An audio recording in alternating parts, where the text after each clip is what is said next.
பிரசாதம்ங்கிற சொல்லுக்கு இன்னொரு அர்த்தம் சொல்றார். பிரகாரம் பிராணமித்யுக்தம், சகாரம் சர்வசாதனம், தகாரம் தேவதா ரூபம், பிரசாதம் நாம உச்சியதே. பிரசாத பிராணன், நம்ம பிராணனுக்கு பிரான்ற. சர்வசாதனம், நமக்கு பிராணன். பிரசாதம் சாப்பிட்டா தானே பிராணம் தரிக்கும். உயிரோடு இருக்கணும்னா சாப்பிட வேண்டாமா? அதனால பிராங்கிறத பிராணனா வச்சுண்டு பிரசாதம் சாப்பிட்டா தான் பிராணன் இருக்கும். 2 சாங்கிறதுக்கு சாதனம்னு வச்சுண்டு மோட்ச சாதனமே, பகவானுக்கு ஆனந்த சாதனமே இந்த அன்னம்தான், இந்த பிரசாதம் தான். தகாரம் தேவதா ரூபம், மோட்சம் கொடுக்க வேண்டியது யாரு? தேவதை. அதனால தகாரம் தேவதையை சொல்றது. பிராங்கிறது பிராணனை சொல்லும், சாங்கிறது சாதனத்தை சொல்லும், தாங்கிறது தேவதையை சொல்லும். பிரசாதம் இத்தியுச்சதே. அதனால பிரசாதம்னு சொல்லப்படுறது. உத்தமம் 300 பாரம், மத்தியமம் 200 பவேத், அதமம் 100 பாரஞ்ச, த்ரிவிதா சம்பிரகீர்த்திதாக. 3 விதம் சொல்றது. உத்தமமாக பிரசாதம் பண்ணணும்னா இவ்வளவு பண்ணு, நடுவாந்திரமாக பண்ணணும்னா இவ்வளவு பண்ணு, கடைசி பட்சம் இத்தையானு பண்ணு. ஒரு கோவிலில் பெருமாள் எவ்வளவு வசரத்துக்கு இருக்காரோ வேலைக்கு அத்தனை படி பண்ணணும். இதுதான் ஆகமம் சொல்கிறது. அவர் 6 அடி வசரத்துக்கு இருக்கார். மூலவரை சொல்லிட்டு இருக்கேன், நீ உடனே உற்சவரும் தேடப்படாது. மூலவர் என்ன வசரத்துக்கு இருக்காரோ, அனந்த பத்மநாப சுவாமி இத்தனை அடினும், இத்தனை அடி சரி, அத்தனை அடிக்கு அத்தனை படி, அடியில் படி, ஒவ்வொரு அடிக்கும் ஒரு படி. வேலைக்கு 6 காலத்து பூஜைன்னு சொன்னால் பெருமாள் 16 அடி வசரமாக இருந்தால் காலத்துக்கு 16 படி. அப்போ 6 காலத்துக்கு 96 படி.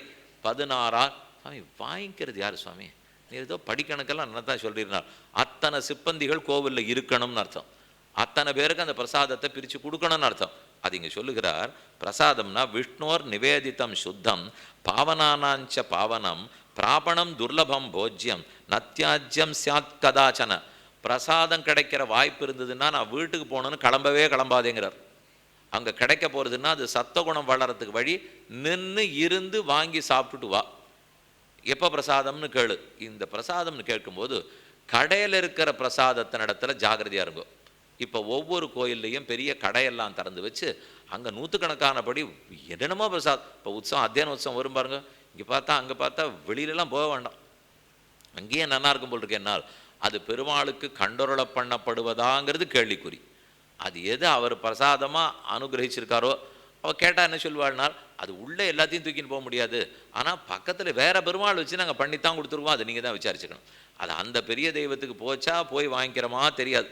அதனால் பிரசாதம் கிடைக்க போகிறதுன்னு இருந்தால் விட்டு விலகாதேங்கிறார். போகாதே, இருந்து பார்த்து விசாரித்து சாப்பிட்டுட்டு வா. சக்கராதீனாம் ஆயுதானாம் வஸ்து யத்யன் நிவேதிதம் போக்தவ்யமேவ சர்வேஷாம் விப்ராதீனாம் அசங்கிதம் புஞ்சானான் ஆமேததே ஸ்ரீஹி. யாரெல்லாம் அதை சாப்பிட்றார்களோ அவர்களுக்கு செல்வம் கிடைக்கிறது. தியஜதாம் பரிஹீயத்தே, அவர்கள் எது தாழ்ந்ததோ விட்டு போயிடும். விரத உபவாசஸ்துலிதம் அசனம் தஸ்ய பாவனம். விரதம் இருந்தாலோ உபவாசம் இருந்தாலோ அதனால் என்ன பெருமையோ இந்த பிரசாதத்தை சாப்பிட்டதுனால அந்த பெருமைங்கிறார். அது எப்படி சுவாமி? பட்னி இருந்த பெருமை சாப்பிட்டதுனால வருமா? வரும். ஒவ்வொரு இடத்துல கங்கா ஜலத்தில் தீர்த்தமாடினா தான் பெருமை, சில விதேசங்களில் போனால் தான் பெருமை, தியானம் பண்ணால் தான் பெருமை. ஆனால் புரி ஜெகநாதத்துக்கு போனால் அந்த பெருமாளுடைய பிரசாதத்தை சாப்பிட்டாலே பெருமை. 4 இடத்துல பண்ணுறாராம். வடக்க பத்ரிகாசிரமத்தில் இருக்காரோ இல்லையோ, பத்ரிகாசிரமத்தில் காலங்காத்தாலே தீர்த்தமாடணுமே, எழுந்திருந்து தீர்த்தமாடுவார். அங்கே தானே கங்கை ஓடின்னு இருக்கு, அதனால் தீர்த்தமாடுறார். அங்கிருந்து நேரம் துவாரகைக்கு போகிறான். ஆடை அலங்காரம் அங்கே எப்பவுமே நிறையா பண்ணுவாள். அதனால் துவாரகையில் அலங்காரம் பண்ணிட்டு வரான். அப்புறம் சாப்பிடணும் இல்லையோ, புரி ஜெகநாதத்துக்கு வந்து சாப்பிடு வரான். படுத்துக்கணும் இல்லையோ, ஸ்ரீரங்கத்துக்கு போய் படுத்துன்னு விடுவோம். 4 இடத்துல 4 பேர் சுவாமி. பத்ரிகாசிரமத்தில் எழுந்திருப்பார், அலகனந்தால தீர்த்தமாடுவார், துவாரகைக்கு போவார், நல்லா அலங்காரம் பண்ணிப்பார், புரிக்கு போவார், நல்லா சாப்பிடுவார். அப்புறம் அவன் சாப்பிட்டாச்சுன்னா உண்டமயக்கம் சுவாமிக்கு இருக்காதா? தொண்டனுக்கே இருக்கிற சுவாமி இருக்கவல். அதனால் வந்தவர் ஸ்ரீரங்கத்தில் சயனிச்சு விடுவார். இப்படின்னு 4 க்ஷேத்திரத்தில். அப்போ மறுநாள் காலத்தாலே பத்ரியில் எழுந்திருப்பார். இங்கே ராத்திரி படுத்துன்னு விடுவார், கார்த்தால விடுச்சுன்னா மறுபடியும் பத்ரியில் எழுந்திருப்பார். அப்போ பிரசாதத்துக்குன்னே புரி ஜெகநாதத்துக்கு எழுந்துருவார் அப்படி இருக்கு. அதை சொல்கிறார். சுனாமிவ அது அகர்நிஷம் தாரயதா ந புனர்ஜனனம் பவேத் ததாகி சரணஸ்பரிசன் விஷ்ணோ திரிபதகா ஜலம். பெருமானுடைய திருவடி ஸ்ரீபாத தீர்த்தமான கங்கைக்கு உண்டான வைபவம் இந்த போஜனத்துக்கும் உண்டு. அபூபாதி பலாதீனி தர்சயேன் முத்ரயாவினா பக்ஷ்யம் பலம் இக்ஷுசாரஞ்ச தாம்பூலம் லாஜபிஷ்டகம். அபூபம் பெருமாளுக்கு இருக்கிறதுலையே பிடிச்சது இந்த 2 அபூபம், அப்பம் உளுந்து வடை, இந்த 2 தான் பிடித்தது. ஆனால் அதை விலைக்கு கொடுக்கவே கூடாதுங்கிறார்.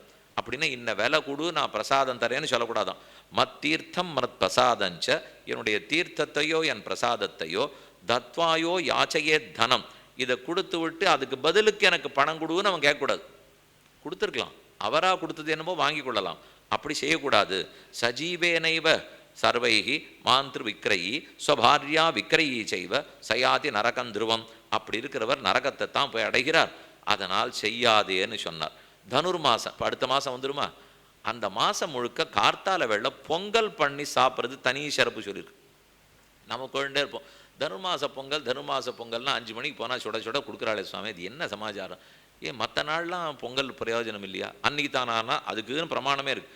தனுர்மாச அர்ச்சனம் செய்வ பூஜையேத் புருஷோத்தமம் உத்தமம் 300 பாரம் மத்தியமம் 200 பவேத் ஆக அதமம் சதபாரஞ்ச நிஸ்தச்சா முத்க சங்கியுதம் கோகிருத்தேன சகிதம், பசு நெய் கோகிருத்தேன சகிதம்.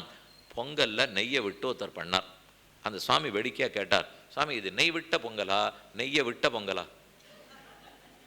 நெய் விட்ட பொங்கல்னா பொங்கலில் நெய் விட்டுருக்கான்னு அர்த்தம், நெய்யை விட்ட பொங்கல்னா பொங்கல் நெய்யை விட்டுடுத்துன்னு அர்த்தம். அப்படின்னா நெய்யே குத்தலை, அப்படி உருண்டே எடுத்து அடித்தா அப்போ இரும்பு கட்டை வந்து அடித்த மாதிரி அடித்தா அப்படி வேணாப்படும். நெய்யை நிறைய குத்தி கோகிருத்தேன சகிதம் திரிவிதஞ்ச பிரகீர்த்திதம் ததர்த்தம் வா ததர்த்தம் வா. சரி, அவ்வளவு பண்ண முடியாட்டாலும் படிக்கடக்கில் பண்ண முடியாட்டாலும் பாதி பண்ணு, அது முடியாட்டாலும் காப்படியாவது பண்ணு. எத் கிஞ்சிதபி நைவேத்தியம் தத்யாது பக்தி ரசாச்சுதம் ததன்னம் மேருணாதுல்யம், அது மேரு பர்வத்தத்தை சுற்றி வந்த பலத்தை கொடுக்கிறதுன்னு சொன்னார். மற்றும் சொல்றார், காலம் சொல்றார், உஷக்காலேச்ச தத்யன்னம், காலங்கார்த்தால தத்யோதனத்தை தளிக கண்டோரலை பண்ணு. சித்ரான்னம் சங்கவே ததா, அடுத்தது சங்கவ காலம். இந்த காலத்தை 5ஆ பிரிப்பா. 6 நாழிகைக்கு ஒரு காலம், பிராத்த காலம், சங்கவ காலம், மத்தியான காலம், அபராண்ண காலம், சாயங்காலம். இதுதான் 5 காலம். பஞ்சகால பராயணர்கள்னு சொல்றது உண்டு. இந்த ஒரு காலத்துக்கு 6 நாழிகை வச்சுங்க. 5 நாழிகைங்கிறது தான் 2.5 நாழிகை 1 மணி நேரம், 2.5 நாழிகை 1 மணி நேரம், 5 நாழிகை 2 மணி நேரம், அதோட ஒரு நாழிகை, அப்படிங்கிறதுக்கு ஒரு 24 நிமிஷம் கூட்டிங்க. அப்போனா 2 மணி நேரம் 24 நிமிஷம் ஆச்சுன்னா 6 நாழிகை கணக்கு. கார்த்தால் 6லேருந்து 8:30ன்னு வச்சுங்களேன், 6லேருந்து 8:30, 8:30லேருந்து 11, 11லேருந்து 1:30, இப்படிங்கிற மாதிரி சாயங்காலம் 6 மணி வரைக்கும் பிரிச்சுங்க. காலங்கார்த்தால தத்யோதன பிரசாதம். அடுத்தது சித்தான்னம். சித்திரான்னம்ங்கிறது தான் புளியோதரை, தேங்காய் சாதம், எலுமிச்சம்பழ சாதம், மிளகோரை, எள்ளோரை, இது முதலானவர்கள்லாம் அந்த பகல் 8:30லேருந்து 11 மணி வரைக்குமா. மத்தியானே சஸ்யபோஜ்யம் சியாத், அதுதான் நல்ல சுத்தான்னம். அரிசியில் சோறு சமைத்து அல்லது கோதுமை சோறு சமைத்தோ அரிசி சோறு சமைத்தோ அதில் வியஞ்சனங்கள் குழம்பு சாற்றுமுது எல்லாம் சேர்த்து சமர்ப்பிக்கிறது மத்தியானம். சாயான்னே குளமிஸ்ரிதம், வெள்ளத்தில் அதிரசம் பண்ணி சமர்ப்பிங்கிறது பாருங்க. அடியே என்னமோ வெறுமை சொல்லிட்டு இருக்கிற இத்தனை நாழியா, ஆகமத்தில் இருக்கிற ஸ்லோகத்தை தான் சொல்லிட்டு இருக்கேன். இது சுவாமி இவர் ஏதோ தம் வீட்டில் பண்ணுறதெல்லாம் உபன்யாசத்தில் சொல்லிட்டு இருக்காருன்னு நினச்சிட வேண்டாம். சொல்லியிருக்குப்பா சாஸ்திரத்தில் அந்த வாக்கியம் இருக்குது, அதைத்தானே கோவிலில் பண்ணிட்டு இருக்கா. அப்போ சாயங்காலத்தில் அதிரசம், ராத்திரவுச்ச பாயசம், ராத்திரி வேளையில் பாயசத்தை சமர்ப்பித்து அர்ஜஜாமன்னு கடைசியில் சயனத்துக்கு போவாரோ இல்லையோ, அப்போது நிஷி க்ஷீரான்னமாச்சரேத்து, பாலில் சமைக்கப்பட்ட அக்காரடிசியில் ராத்திரி சயனத்தில் சமர்ப்பிச்சுடு. இப்படி 6 காலத்துக்கு 6 சமர்ப்பிப்பாய். ஆலயத்தில் அப்படி சமர்ப்பிக்கணும். நம்மால் வீடுகளில் இத்தனை பண்ண முடியாட்டா கூட அந்த பகல் பொழுது வேலையிலையாவது செய்யணும். வாமேன பாணினா ஸ்பிருஷ்ய, எத்தனை நீ பண்ணி வச்சிருக்கியோ மொத்தத்தையும் பெருமாள் சன்னதி முன்னாடி கொண்டு வைத்து இடது கையால் அந்த பாத்திரத்தை தொன்னுடு. வாமேன பாணினா ஸ்பிருஷ்ய, நாம் அவர் கண்டரோலை பண்ணோம்னாலே இடது கையில் இந்த பாத்திரத்தை தொட்டுக்கணும். இது ஒரு பொது விதியாக எதுக்குமே வச்சுங்க. நெய் பாத்திரம் இருக்கும், அந்த நெய்யிலேருந்து எடுத்து இந்த சரு இலையை எடுத்து அப்படி சேர்க்க சொல்லுவா. ஒரு இலை பலாச இலை இருக்கும், அந்த இலையில எடுத்து நெய்யை குத்துன்னுவா. உடனே அந்த தொன்னை இடது கையால் தொட்டுக்கணும். வெறுமை இந்த கையை இப்படி வச்சுன்னுட்டு இப்படி சொன்னார் வாத்தியாருங்கிறதுக்கு இப்படி குத்தின்னு இருக்கக்கூடாது. அதை போல் பெருமாளுக்கு ஒன்று தலிகை சமர்ப்பிக்கிறோம், நைவேத்தியம் பண்ணுறோம்னாலும் 2 கையாலே, எப்போ ஒன்று ஆகுதி கொடுக்கணுன்னாலும் இடது கையால் தொட்டுக்கணும். அவ்வளவு ஏன் தீர்த்தம் ஆடுறதுக்கு நதிக்கு பொருள் பாருங்க, அப்போ ஆச்சமனம் பண்ணச்சவே இடது கையால் அந்த நதி தீர்த்தத்தை தொட்டுண்டு தான் வலது கையால் ஆச்சமனம் பண்ணணும். ஒரு மரியாதைக்குன்னு வச்சுங்களேன். அது ஒருத்தர் வந்து வலது கையால் மாலை போடுன்னு சொன்னால் இப்படி ஒரு கையால் எடுத்து மட்டும் போட முடியுமா? அதெல்லாம் பெரியவர்கள் பண்ணலாம்.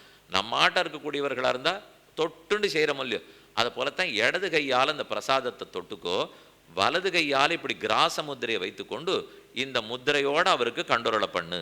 பத்திரம் புஷ்பம் கிரகீத்வாச்ச தட்சிணேனது பாணினா அதோமுக அங்குலேனைவ தத்யாது தேவாய பக்திதா. இப்படி தேவனுக்காக சமர்ப்பின்னு சொல்லுகிறார். மேலும் விஷ்ணோர் நிவேதிதான்னேன ஸ்ராத்தத கர்மாணி காரயேது புஞ்சேத விஷ்ணு நைவேத்தியம் தேவிபியோபி நிவேதிதம். பெருமானுக்கு, தாயாருக்கு, பக்கத்தில் இருக்கிற ஆழ்வார் ஆச்சாரியர்களுக்கு, இவர்கள் எல்லாருக்கும் சமர்ப்பிக்கப்பட்டதை ஏற்றுக்கொள். போஜ்யாசனத்தை சமர்ப்பித்து பெருமாளுக்கு இது இத்தனையும் கொடுன்னார். அபூபத்தினுடைய முக்கியத்துவம் சொல்றார். அபூபரகிதம் போஜ்யம் அபோஜ்யம் இதிகி ஸ்மிருதம். அப்பூபமே அப்பம் இல்லை வடை இல்லைன்னால் அவருக்கு பிடிக்காது, கொடுக்காதுன்னு. சாமி எனக்கு பிடிக்குமா அவருக்கு பிடிக்குமா, நீர் ஏதோ அப்பம் வடைன்னு சொன்னீங்கன்னா நமக்கு தான் பிடிச்சிருக்கு, அதில் வடை சாப்பிட்டால் அது சில பேருக்கு உப்பாகாது புளியாகாதுன்னுவா. ஆனால் அவருக்கு சமர்ப்பித்து விட்டு அதன் பிரசாதமாக எடுத்துக்கிறோம். அபூபரகிதம் போஜ்யம் தண்டுல க்ஷாரகம் கிருத்வா பிஷ்டீகிருத்திய த்விஜஸ்ரீயா. இந்த தளிகை பண்ண வேண்டியது வீட்டில் இருக்கிற பெண்ணு தான் பண்ணணுங்கிறார். அவளுக்கு விலக்காக இருக்கிற 3 நாட்களில் வேணால் இந்த ஆண் தளிகை பண்ணலாமே தவிர அவள் பண்ணி சாப்பிடணுங்கிற விருப்பப்பட்டு தான் கிரகார்ச்சையா பெருமாள் வந்திருக்கார். அதனால் அவளை கொண்டு செய்ய வேண்டும். எப்படி மாவு எடுக்கணும், அது எப்படி பிசியணும், அது எப்படி உளுந்து சேர்க்கணும், அதில் பல வடைகள் இருக்கே. ஹனுமார் சன்னதிக்கு போனீங்கன்னா 1008 வடை மாலை, அதில் தட்டுற வடை வேறு, அது மெது வடையாக இருக்கிறது வேறு, முப்பருப்பு சேர்த்து பண்ணுற வடை வேறு. வடையில் எத்தனை வகை இருக்குது, அதெல்லாம் கோவிலுக்கு போனால் தான் தெரிஞ்சுக்க முடியும். வீட்டில் உட்காந்தா இந்த வடை வகைகள்லாம் தெரியாது. ஏன்னா அவருக்கு அது ரொம்ப பிடித்தமாக இருக்குது. தண்டுலாத்த ததர்த்த தண்டுல தண்டுலாத்து தத் அர்த்த கிருத்தேனைவ யோஜயித்வாச்ச பிட்டகம். எத்தனைக்கு நெய் குத்தணும்னா கணக்கு சொல்லியிருக்கார். அவன் இதை புஸ்தகத்தை பார்த்து பண்ணிவிடலாம் போல் இருக்கேன். நாங்கள் வெறிய விலையெல்லாம் கொடுத்து புஸ்தகம்லாம் வாங்கி அதில் கடைசியில் போட்டுருப்பா அலங்கரித்து பரிமாறவும்னு போடுவோம். இவ உடனே தன்னை அலங்காரம் பண்ணி பரிமாறிவிட்டான். அதை அலங்கரித்துன்னா அதை அலங்கரித்து பரிமாறும்னு அர்த்தம். நாம் அலங்காரம் பண்ணிக்கணுமா? ஆனாலும் பெருமாளுக்கு தளிகை பண்ணும்போது அழுக்காக இருக்கவே கூடாது. ஆராதகன்னு ஒருத்தன் போகிறோம்னா அந்த வீட்டு பெண்ணாக இருக்கட்டும் ஆணாக இருக்கட்டும் தங்களை சுத்தமாக வச்சுட்டு ராஜாவின் இடத்துல கிட்டக்க பறித்து அழுக்கா பணம் ஒத்துப்படா. ராஜாவுக்கு சிப்பந்தி போகிறார், நான் அழுக்காக இருக்குது என்னமோ எண்ணெய் அது இதெல்லாம் பூசின்னு போகிறேன்னா தானாக ஏற்பட்டது சரி. ஆனால் நம்ம சுத்தமாக இருந்துட்டு தலைவாரி பெண்ணி புடவை கட்டிண்டு நெத்திக்கிட்டு அதுக்கு தகுந்து எப்படி இருக்க வேண்டுமோ இருந்தால்தான் ரொம்ப பெரிய சுவாமிகிட்ட போகிறோம். அப்போ அதுக்கு தகுந்த அலங்காரத்தோடு தான் போக வேண்டும். அலங்காரம் நான் சொன்னதுக்காக பணக்கார அலங்காரம்னு சொல்ல வரல, சுத்திங்கிறதுக்காக சொல்ல வந்தேன். நம்ம அதுக்குன்னு நீராடி தௌத வஸ்திரத்தை தரித்து கொண்டு சென்றோம்னால் சுத்தி தானே. ஆனால் மேலே சொல்கிறார் இன்னென்ன பிரசாதம் இன்னென்ன வியாதி போக்குறதுக்காக பிரசாதத்தை சமர்ப்பிக்கலாங்கிறார். ஆகவே சொல்கிறது நேத்திர ரோகம் குளான்னம் சக்கரை பொங்கல் பண்ணி சமர்ப்பிச்சானாலோ அப்பம் சமர்ப்பித்தா கண் வியாதி போகும். திந்திரிணியான்னம் மகோதரம் வயிற்று வியாதிகள் அத்தனையும் புளியோதரை பண்ணி சமர்ப்பித்தா போகும். ஜலரோகம் நாரிகேளான்னம் தேங்காய் சாதம் பண்ணால் மூக்கு ஜலதோஷம் ஜலரோகம் போகும். லிகுச்சான்னஞ்ச குல்மயோகோ குல்மம்னு அந்த நாளில் ஒரு வியாதி இருந்தது போல் இருக்கு, அது போகுங்கிறார். குஷ்டரோகம் திலான்னம் சாத்து குஷ்டரோகம் எள்ளு சாதம் பண்ணால் அது போகும். மரீச்சி பித்தநாசினி தத்யன்னம் சீதவாதம் சியாது சீதவாதம் தத்யன்னமே குளிர்ச்சி. நமக்கு குளிர்ச்சி வியாதி இருந்ததுன்னா தத்யோதனம் போகுங்கிறார். நம்ம சாப்பிட்டா இல்லை, இதெல்லாம் பெருமாளுக்கு சமர்ப்பித்து அந்த பிரசாதமாக நம்ம சாப்பிட்டோம்னா வியாதி போகும். மேகரோகம் திராட்சாபலம் திராட்சையினால் பிரசாதம் பண்ணி சமர்ப்பித்தா மேகரோகம் போகும். கர்ணரோகாதி ஜம்பீரம் ஜம்பீர பலம் சேர்த்து பிரசாதம் சமர்ப்பித்தா காது வலி போகும். சீதஜ்வரம் குளாபூபம் வெள்ளத்தை போட்டு அபூபம் வெள்ளத்தில் அபூபம் குழக்கட்டை வெள்ளை குழக்கட்டை வெள்ளை குழக்கட்டை பண்ணி சமர்ப்பித்தால் சீதம் ஜுவரம் போயிடும். ஹரித்ரார்ணம் அஜீர்ணயோகோ ஜன்னி வாதம் ச சுவாமி எதை திருப்பி திருப்பி சொல்லிட்டே இருக்கார். ஜன்னி வந்திருக்கும் போல் இருக்குங்கிற இல்லையோ அந்த ஜன்னி வாதம் எல்லாம் ஜன்னி வாதம் ச முத்கான்னம் முத்கான்னம் தான் பொங்கலுக்கு பண்ணுற உளுந்து. கார்த்தால வெள்ளை மார்கழி மாதத்தில் முத்கான்னம் குடான்னம்ங்கிறது சக்கரை பொங்கல், முத்கான்னம்ங்கிறது பொங்கல். அந்த பொங்கல் பண்ணி சமர்ப்பித்தா அது நல்லது. கதளி கர்ப்பரோகையோ நல்ல வாழைப்பழம் கேரளத்து பக்கம் தனி வாழைப்பழம் கிடைக்கும். வாழைப்பழம் சமைச்சால் அப்போ கர்ப்பரோகம் கர்ப்பத்தில் இருக்கிற ஆபத்து நீங்கும். பனசம் சங்கரோகம் சியாது மந்திரரோகாதி பாயசம் ஆயுர் ஆரோக்கியம் ஐஸ்வர்யம் க்ஷீரம் தாம்பூலமேவச்ச. மொத்தமாக ஆயுசு ஆரோக்கியம் ஐஸ்வர்யம்னா பால் வெத்தலை பாக்கு இத்தை சமர்ப்பித்தால் அவர் ரொம்ப பிரீத்தியோடு ஏற்றுக்கொள்ளுகிறார் என்றும் நைவேத்தியத்துக்கு பலன் சொன்னார். விசர்ஜனி இந்தந்த நைவேத்தியங்கள் கூடாதுங்கிறதையும் பிரித்து காட்டினார். இப்படி பெருமாளுக்கு சமர்ப்பிக்கப்படுகிற பிரசாதத்துக்கு இத்தனை மாகாத்மியம் உண்டுன்னு பார்த்தோம், என்னென்ன வகை பிரசாதம்னு பார்த்தோம். இப்போ கடைசியாக ஒரே ஒரு கேள்வி கேட்டு சொல்லிவிடுறேன். ஏகாதசி அன்னைக்கு பிரசாதம் வாங்கிக்கலாமா? இத்தனை நாள் எல்லாம் கூடாதுன்னு நான் இப்போ ஏகாதசி அன்னைக்கு பெருமாளுக்கு பண்ணலாமா வேண்டாமா, இல்லை அதையே வேணால் நிறுத்தி விடலாமா? கூடுமானால் அவசியம் அவருக்கு கூடும். ஏகாதசி நமக்கு தான், அவருக்கு ஏகாதசி இல்லை துவாதசியும் இல்லை. என்னைக்காக இருந்தாலும் சாப்பிடுவார், எதையாக இருந்தாலும் சாப்பிடுவார். எதையாக இருந்தாலும்னு சொல்லச்சே ஜாகிரதையாக இருக்கணும். ததன்னாஸ் தஸ்ய தேவதாகான்னு ஒரு வாக்கியம் இருக்குது. எதன்ன புருஷோ பவதி ததன்னாஸ் தஸ்ய தேவதாக. நான் என்ன சாப்பிட்றேனோ அதை தேவதைக்கு சமர்ப்பிக்கலான்னு இருக்குது. கண்டாகர்ணன்னு ஒரு பிசாசு, இது கிருஷ்ணாவதாரத்தும் போது சரித்திரம் சொல்கிறார். அவன் நவம் சபமிதம் புண்ணியம், அவன் பிணவிருந்து சாப்பிட்றவன், பிணத்தையே சாப்பிடக்கூடிய ரக்ஷசு பிசாசு. அது துவாரகையில் வாசலில் கண்ணன் வருவாரான்னு காத்துன்னு. அவனுக்கு என்னமோ ஞானோதயம் மோட்சம் போனோன்னு ஆசை வந்துடுச்சு. அவர் துவாரகைக்கு கண்ணன் வருவார், போய் நேரம் அவர்கிட்ட கேளுன்னு சொல்லி விட்டுட்டான். ரிஷிகள்கிட்ட கேளுன்னு அவன் வாசலில் காத்துன்னு இருக்கான். வர்ற வழியிலே நல்ல வேத பாரகம் அச்சுத நல்ல வேதாந்தம் வாசித்து வேதாத்தியனம் பண்ணியிருக்கிற ஒருத்தர் அடித்து அவர் போயிட்டார். அந்த பிணத்தை எடுத்துன்னு அது கண்ணனுக்காக காத்துட்டுருக்கு. காத்துனுட்டு அவர் உள்ளே போகிறச்சே, உனக்கு சமர்ப்பிக்கிறதுக்காக அதை நைவேத்தியம் கொண்டு வந்திருக்கேன் பாரு, உபகாரம் கொண்டு வந்திருக்கேன், இத்தை வாங்கிட்டு எனக்கு மோட்சம் கொடுந்தது. வேண்டாரே, கண்டாகர்ணனுக்கு பிணவிருந்திட்டவன்னு சொல்கிறார். அந்த பிணவிருந்த வாங்கி கொண்டு அவனுக்கு மோட்சம் கொடுத்தார். கூடுமா சுவாமின்னா அது பிசாசு.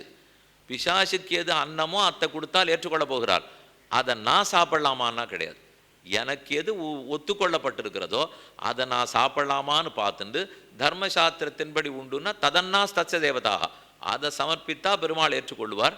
ஆனால் முதல் பரீட்சை நம்ம சாப்பிடலாமான்னு பார்த்துக்கிறது பரீட்சை.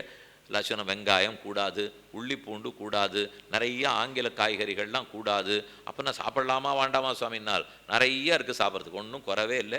அதெல்லாத்தையும் சாப்பிட்டா இல்லை இது கண்ணுக்கு இது ஆரோக்கியம், இது ஹிருதயத்துக்கு ஆரோக்கியங்கிறாள். என்னால் சாப்பிட்டுட்டு இருக்கிறவாள்லாம் அவ்வளோ ஆரோக்கியமாக இருக்காளா போய் பாருங்க. சாப்பிடாதவர்கள்லாம் என்ன படுத்துட்டே இருக்காளான்னு போய் பாருங்க. ரெண்டும் இருக்கிறதா தெரியல. நாம அது நினச்சிக்கிறது. உடற்பயிற்சி இருந்து யோகம் தியானம் இருந்ததுனால் இருக்கிற காலம் வரைக்கும் ஆரோக்கியத்தோடு இருப்போம். அப்படியே அதுக்கு மேலே காலம் நீடிக்கும்லாம் சொல்லவே விரும்பலை. அது அவனவன் மோட்சம் போகிறதுக்கு என்றைக்கு ஆசை இருக்கோ அன்றைக்கி புறப்பட்டு போகிறான். அதனால நிறைய உனக்கு ஆயுசு கிடைக்கும்னு சொல்லி வைக்க போய், சுவாமி இல்லையே பெரிய ஆச்சாரியர்கள்லாம் சீக்கிரம் பரம் வச்சிருக்கா போல் இருக்கேன், அது அவா விருப்பம். அவர்களுக்கு போகணும்னு ஆசை இருந்து சீக்கிரம் போனால், எனக்கு உட்காண்டிருக்கணும்னு ஆசை இருக்குது உட்காண்டிருக்கேன். இதில் யாரை நாம் என்ன சொல்ல முடியும்? அதனால் நமக்கு இருக்கிற ஆசை பகவத் பாகவத ஆச்சாரிய கைங்கரியம் பண்ணுறதுக்கு உண்டான ஆரோக்கியம். அந்த ஆரோக்கியத்தை நம்ம கொடுத்து வச்சிருக்காரானால் பண்ண வேண்டும்படி பண்ணோம்னா கிடைக்கும். இன்னொன்று உண்டு, பகவானுக்கு சமர்ப்பிக்கிறச்சே எனக்கு பிடிச்ச அன்னமாக சமர்ப்பிக்கணும். ஆச்சாரியர்களுக்கு சமர்ப்பிக்கிறச்சே அவளுக்கு பிடிச்சதை கொடுக்கணும். எனக்கு பிடிச்சதை கொண்டு போய் கொடுத்து சுவாமி நீ சாப்பிட்டு தான் ஆகணும்னால் அந்த சுவாமிக்கு நாகப்பழம் பிடிக்காது. நான் வாங்கிட்டு போய் கொடுத்துட்டு நாகப்பழம்னா அவர் என்ன பண்ணுவார்? அவருக்கு எந்த பழம் பிடிக்குமோ அதை தான் வாங்கிட்டு போய் கொடுக்கணும். இது ஒரு இடத்துல ஆழ்வார் சொல்கிறார், செங்கால மடனாராய் இன்னே சென்னு திருக்கண்ணபுரம் பூக்கு என் காதல் உரைத்தி ஆகில் பைங்கான மீதெல்லாம் உனதேயாக படனமீன் கறந்துண்ண தருவன். திருமங்கையாழ்வார் ஒரு நாரையை தூது விடுறார். நேர திருக்கணபுரத்துக்கு போ, சபரி பெருமாள்கிட்ட சொல்லு, நீ மட்டும் எனக்கு அவனுக்கும் கல்யாணம் பண்ணி வச்சுட்டே உனக்கு நல்ல மீன் வாங்கி தரேங்கிறார். ஆழ்வார் போய் மீன் வாங்கி தரேன்லாம் சொல்லலாமா சுவாமி? வாயில் வார்த்தையே வரக்கூடாது. இப்படி போய் சொல்லியிருக்காரு. என்னால் அங்கே யார் போய் வேலை பார்க்க போகிறது? நாரைக்கு சக்கரமங்கலா கொடுப்பீள். நாரை தான் போய் இப்போ ஆச்சாரியனா போய் பார்த்து பேச போகிறது. நாரைக்கு எது பிடிக்குமோ அதைத்தான் கொடுக்கணும். யார் நம்மை பற்றி பகவானிடத்தில் பேசுகிறார்களோ அவர்கள் தான் ஆச்சாரியர்கள். சேர்ப்பாரை பட்சிகளாக்கி ஞான கர்மங்களை சிறகென்னும்னு புலலோகாச்சாரியர் சாதிக்கிறார். சேர்ப்பார்னா ஆச்சாரியர்கள். நம்மை பற்றி பெருமாள்கிட்ட பேசுகிறாளோ இல்லை, அதுதானே பக்ஷி. பக்ஷி தலைவியை பற்றி தலைமகனிடத்தில் போய் சொல்லும், தலைமகனை பற்றி தலைவியினிடத்தில் பற்றி சொல்லும். அதை போல் ஜீவனை பற்றி பரமாத்மாவிடத்தில் சொல்கிறவர் தான் ஆச்சாரியன். அதனால் அவர் தான் பக்ஷி. இங்கே பக்ஷி எது? நாரையத்தானே தூது விட்டுருக்கார். அப்போ ஆச்சாரியனுக்கு பிடிச்சதை தானே கொடுக்கணும். நாரைக்கு எது பிடிக்கும்? மீன் தான் பிடிக்கும். அதனால தான் திருமங்கையாழ்வார் மீனை கொடுத்தார்னு ஒரு பக்கம் வெறும் மீன் கதை. ஆனால் சொல்லிட்டு இருக்கிறது பெருமாளுக்குன்னா அவருக்கு பிடிச்சதை கொடுக்கணும், ஆச்சாரியனுக்குன்னா பெருமானுக்குன்னா நமக்கு பிடிச்சதை சமர்ப்பிக்கணும், ஆச்சாரியனுக்குன்னா அவருக்கு பிடிச்சதை கொடுக்கணுங்கிற அர்த்தத்தை வாங்கிப்போம். ஏகாதசி விட்ட இடத்துக்கு வந்துடுவோம். ஏகாதசி அன்னைக்கு சாப்பிடலாமான்னால் உண்டு. கோயிலிலே சென்று பெற்றுக்கொண்டால் நெல்லிக்காய் அளவுக்கு உருண்ட பிரசாதத்தை வாங்கிக்கலாம்னு சாஸ்திரம் சொல்கிறது. அதுக்குன்னு எத்தனை நெல்லிக்காய் எத்தனை தடவைன்னு கேட்கக்கூடாது. ஒரு தடவை இல்லை சுவாமி 4-5 பிரசாதம் பண்ணியிருந்தா அப்போ 4 நெல்லிக்காய் உண்டோ? உண்டோன்னா ஒரு நெல்லிக்காய் நிச்சயம் உண்டு. அதுக்குன்னு ஏகாதசி அன்னைக்கு நான் கோவிலில் நித்தியவாசமாக இருக்கலாம்னு இருக்கேன். ஏன்னா வீட்டில் இருந்தால் சாப்பிடக்கூடாதுன்னு சொல்லிட்டு கோவிலில் வீட்டு பிரசாதம் உண்டு. அந்த பிரசாதம் நாம் சாப்பிட முடியாது, மற்ற பேருக்கு கொடுக்கலாம். கோயிலில் சென்றால் நெல்லிக்காய் அளவுக்கு பிரசாதம் பெற்றுக்கொள்ளலாம். இது ஏகாதசி அன்னைக்கு பண்ண வேண்டியது. ஆழ்வாரே ஒரு இடத்துல சொல்கிறார், கண்ணல் இலட்டுவத்தோடு சீடை கார் எள்ளின் உருண்டை கலத்திட்டு எண்ணமென்னு நலம் வைத்து போந்தேன். நான் அதை வச்சிருக்கேன். இவன் புக்கவற்றை பெருத்தி போந்தான். நான் ஏதோ பெருமாளுக்கு சமர்ப்பிக்கணுங்கிறதுக்காக இதெல்லாம் பண்ணி வச்சிருந்தேங்கிறார். கண்ணல் நல்ல சர்க்கரை, லட்டுவத்தோடு லட்டு லட்டு லட்டு கண்ணல் லட்டுவத்தோடு சீடை கார் எள்ளின் உருண்டை. சீடை பண்ணேன். சீடை உப்பு சீடை மட்டும் இல்லை, கண்ணல் சீடை. கண்ணல் சீடைன்னா வெள்ளை சீடை. உப்பு சீடை வெள்ளை சீடை ரெண்டும் பண்ணேன். கலத்திட்டு பாத்திரமாக பண்ணி ஜாகிரதையாக வச்சு பெருமாளுக்கு கண்ட்ரோலில் பண்ணுறதுக்காக வச்சுருந்தேன். இந்த பிள்ளை குறுக்க வந்து சாப்பிட்டு போயிட்டான். அவர் சொன்னார், நீ எதுக்கு வச்சியோ அதைத்தான் நான் பண்ணேன்னார். அவள் வச்சது பகவானுக்குன்னு, இந்த பிள்ளை குறுக்க வந்து சாப்பிட்டுட்டானேன்னு அவள் புலம்பின்னு இருக்கா. ஆனால் நீ வச்ச பகவான் நான் தானே, நான் நேரையே வந்து சாப்பிட்டேனே, பாக்கி பேருக்கெல்லாம் பார்த்துட்டு கொடுத்துட்றேன், நீ கொடுத்தியானா நேரையே சாப்பிட்டேனேன்னு அவர் சிரிச்சுட்டு ஓடி போட்டாராம். இவளுக்கு வந்து படுத்தேன்னால் நமக்கெல்லாம் பிரசாதம் அவர் அப்படியே திருப்பி கொடுத்துட்டுருக்கோம். ஒருவேளை அவர் பாதி எடுத்துட்டு தருவேன்லாம் ஆரம்பித்தா கொடுப்போமா தெரியாது. அவர் இப்போதைக்கு கண்டருளின்னு இருக்கார். கொண்டருள்றதே இல்லை. கண்டருள்றதுன்னா கண்ணால் கட்டாட்சித்து விட்டுடுறது. கொண்டருளுதல்னா எவ்வளவு கொண்டிருக்கேன், 10 ஜாங்கிரி இருக்கா, 5 வச்சுட்டு போனார்னா கொடுப்பமானே தெரியாது. மொத்தம் திரும்பி வர்றதுக்கே சமர்ப்பிக்க மாட்டேங்கிறோம். சென்னல் அரிசி சிறு பருப்பு செய்த அக்காரம் நறுனை பாலால் 12 திருவோணம் அட்டேன். 12 திருவோணத்துக்கு ஒரு விரதம் பண்ணியிருக்காளாம் யசோதை. அதுக்கு பிரசாதம் சொல்கிறான். சென்னல் அரிசி சிறு பருப்பு செய்த அக்காரம், அக்காரம் சர்க்கரை, சிறுபருப்பு தானியம், சென்னல் அரிசி, நறு நெய் பாலால், நல்ல புத்துருக்கு நெய் பால், இதில் சமைத்து பெருமாளுக்கும் பண்ணிட்டு அதை மட்டும் சாப்பிட்டுட்டு 12 திருவோணம் ஒவ்வொரு மாதத்துக்கு சவணம் விரதம் இருந்து இதை போல பிரசாதத்தை சமர்ப்பித்தேன் அப்படின்னு சொல்லுகிறாள். இப்படி பல இடத்துலையும் பார்க்குறோம். சுவை ஆச்சாரம் திரவியம் இதிலெல்லாம் பிரசாதத்துக்கு குறைவு இருக்கலாம். இருந்தாலும் உள்ளத்தில் தூய்மை இருக்குமானால் அந்த பிரசாதம் சிறப்பு பெறுகிறது. அங்கங்கே அன்னக்கூட்ட உற்சவம் பண்ணுறாளே, நிறைய பிரசாதம் மாதம் நித்தியப்படி பண்ணுறதுல குறைவு ஏற்பட்டுடும் இல்லையோ. அதனால் வருஷத்துக்கு ஒரு தடவை அன்னக்கூட்ட பிரசாதம் 108 படி 1008 படி அதை சேர்த்து விட்டுட்டோம்னால் அப்போ வருஷம் முழுக்க ஒவ்வொரு நாளும் ஏற்பட்ட லோபம் குறைவுக்கெல்லாம் குறைவில்லாது இருக்கட்டும் அப்படிங்கிறதுக்காக செய்யப்படுவது. பாகவத உச்சிஷ்டம் சிறப்பானது, பகவத் உச்சிஷ்டமும் சிறப்பானது. சந்நிதியில் போய் பிரசாதம் வாங்கும்போது கையில் வாங்குவது நலம். குங்குமம் வாங்குறச்சே ஒரு காகிதத்தை கொடுத்துட்டு அதில் வாங்கிக்கோங்கிறா. இப்படி நீட்டுறச்சேவே சந்நிதியில் காகிதத்தை தான் நீட்டுறான். சுவாமி அந்த ஒரு பாக்கியமாவது என் கை கிடைக்கூடாதா? இந்த கையை அவர் படைத்து அவர் கைங்கிறதுக்காக வச்சிருக்கிறச்சே அவர் சாப்பிட்ட மிச்ச பிரசாதத்தை இந்த கையில் படுற பாக்கியம் கூடவா நான் பண்ணாமல் இருக்கணும்? நீங்கள் வாங்கினப்புறம் இலையிலேயே வச்சுங்கோ தழையிலேயே வச்சுங்கோ, அது அவவா பாடு. முதல்ல பெற்றுக்கொள்ளும் போதாவது கையில் வாங்க வேண்டும். பிரசாதம் பெறும்போது என்ன நினைக்க வேண்டும்? எத் கரோஷி எத் அஷ்னாதி எத் ஜுஹோசி ததாசியஸ் எத் தபஸ்ஸசி கௌந்தேய தத்குருஷ்வ மதர்ப்பணம் என்று கண்ணன் சாதிக்கிறார். எத்தை சாப்பிட்றியோ எதை பண்ணாலும் அது என்னதுன்னு நினைத்து கொண்டு செய், உன்னதுன்னு நினைக்காதே. அந்த நினைவோடு இருக்கணும். உண்ணும் சோறு பருகு நீர் தின்னும் வெத்தலையும் எல்லாம் கண்ணனாக இருக்கணும். நீ தான் சாப்பிட்ற சாப்பாடாகவும் தண்ணீராகவும் இருந்திருக்கணும். அவ்வளவு சக்தி வைராகியம் என்கிட்ட இல்லை, அதனால் உன் பிரசாதத்தை சாப்பிட்டு கொள்ளுகிறேன், இது நல்லது செய்யட்டும்னு பிரார்த்தித்து கொள்ள வேண்டும். பிரசாதம் பெற்று பொதுவாக அதை சாப்பிட்றதுனால பலம் என்னன்னால் பாபங்களை தொலைக்கும், பெருமானுக்கு நான் அடிமைங்கிறத ஸ்தாபித்து கொடுக்கும், சத்த குணத்தை வளர்த்து கொடுக்கும். இன்னென்ன பயனை வேண்டி சமர்ப்பிக்கலாமானால் சமர்ப்பிக்கலாம்.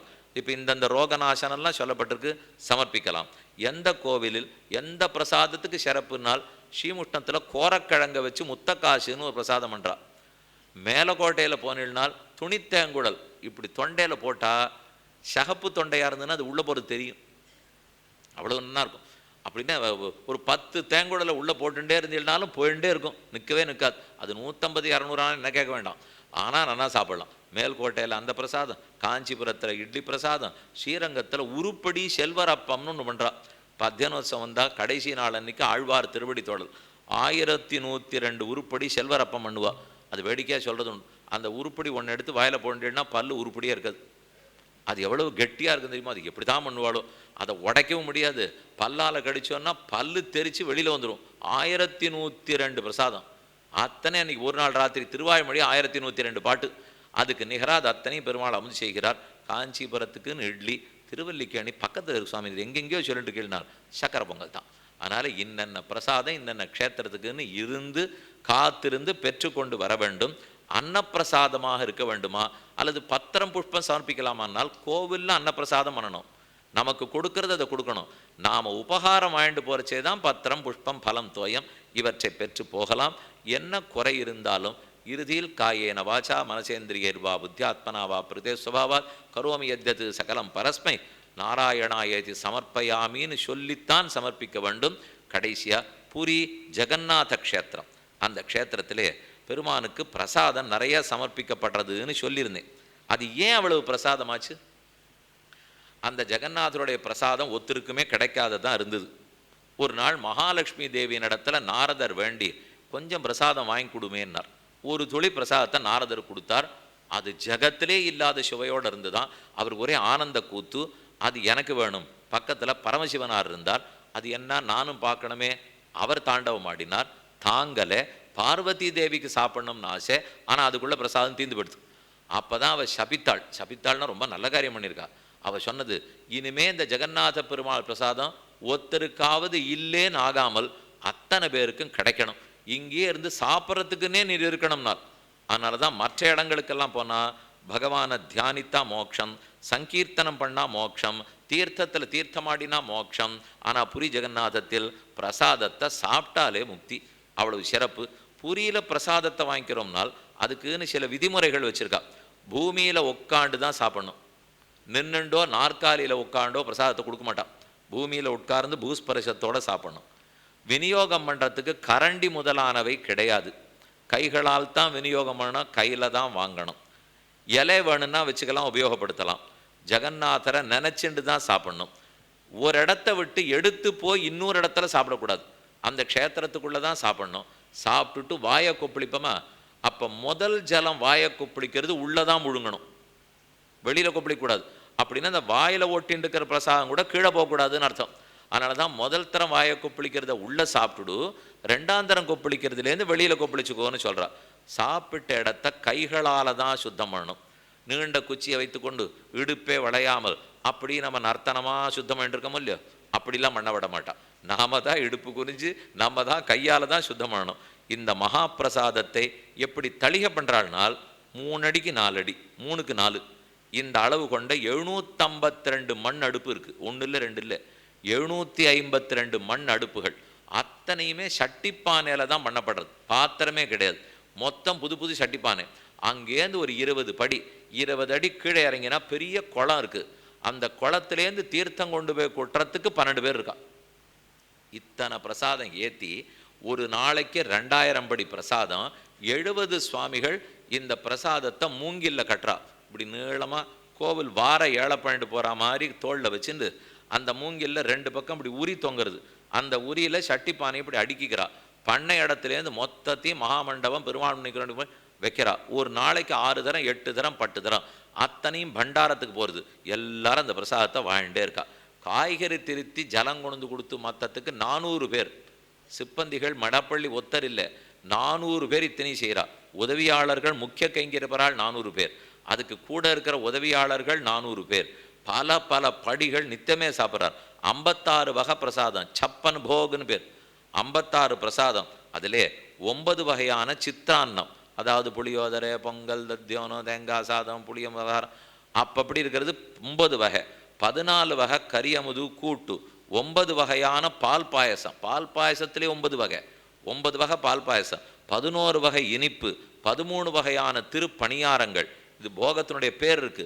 கார்த்தால 8 மணிக்கு கோபால வல்லப போகம், 10 மணிக்கு சகல போகம், 11 மணிக்கு போக மண்டப விநியோக போகம், 12:30 மணிக்கு மத்தியான போகம், மாலை 7 மணிக்கு சயன போகம், ராத்திரி 11:15 மணிக்கு, ராத்திரி 11:15க்கு மகா சிருங்கார போகம்.